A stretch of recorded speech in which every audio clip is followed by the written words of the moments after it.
China is pursuing a national rejuvenation plan over the next couple of decades, a goal to be undertaken in 2 phases. In 2017, a specific roadmap was put forward. CGTN's Zheng Yibing reports on the challenges and the dream. Just 2 years to eliminate poverty in rural China. That's part of the plan the country is pushing forward under the leadership of President Xi Jinping.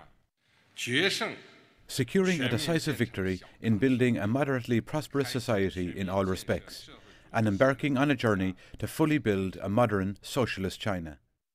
The roadmap includes 2 phases to be completed by the middle of the century.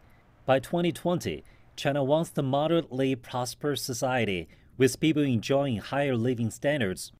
That means lifting more than 40 million Chinese out of extreme poverty, whose daily income is only about $2 a day. By 2050, China aims to have built a modern socialist country that is prosperous and strong. There has been progress over the past 5 years.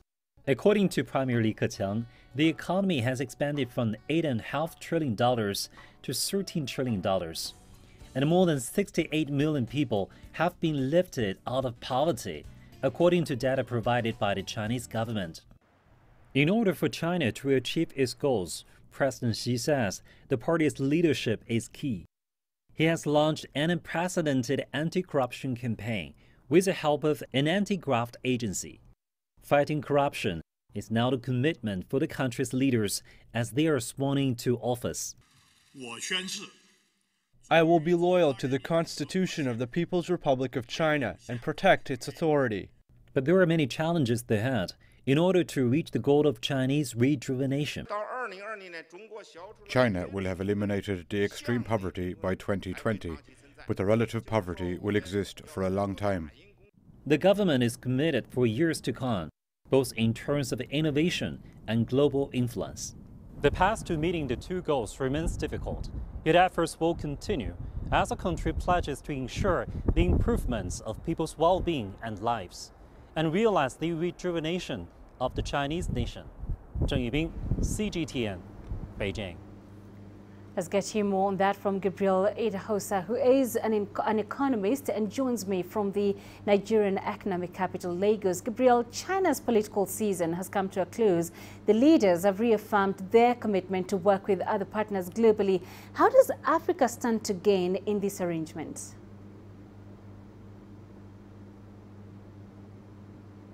Well, Africa has built substantial improvements already in economic development that came from support from China, and that can only increase significantly.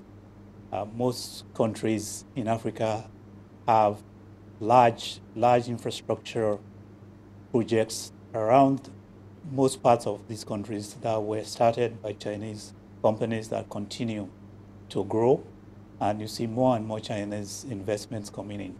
And beyond economic activity, we are beginning to see Chinese activity in culture, in the media, in tourism. So we expect the impact from the events in China to reflect in a much bigger engagement across economy and other aspects of activity.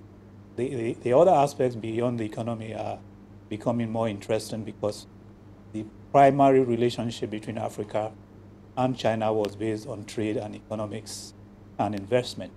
But now we are beginning to see a lot more engagement in other sectors. For example, we now have Chinese language programs in one of the leading Nigerian universities, University of Lagos, and they've seen that expand into interest in the Chinese language across parts of the country where, because of demand for business people who trade with China or people who want to work with Chinese companies in Nigeria, are beginning to have access to learning the Chinese language locally.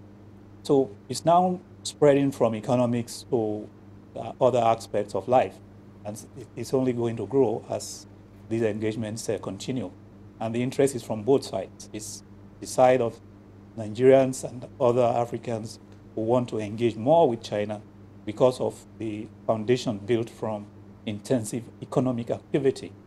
So it can only continue to grow beyond what we have seen in the past. All right, let's leave it there for now. We appreciate those insights. Gabriel Idahosa live in Lagos.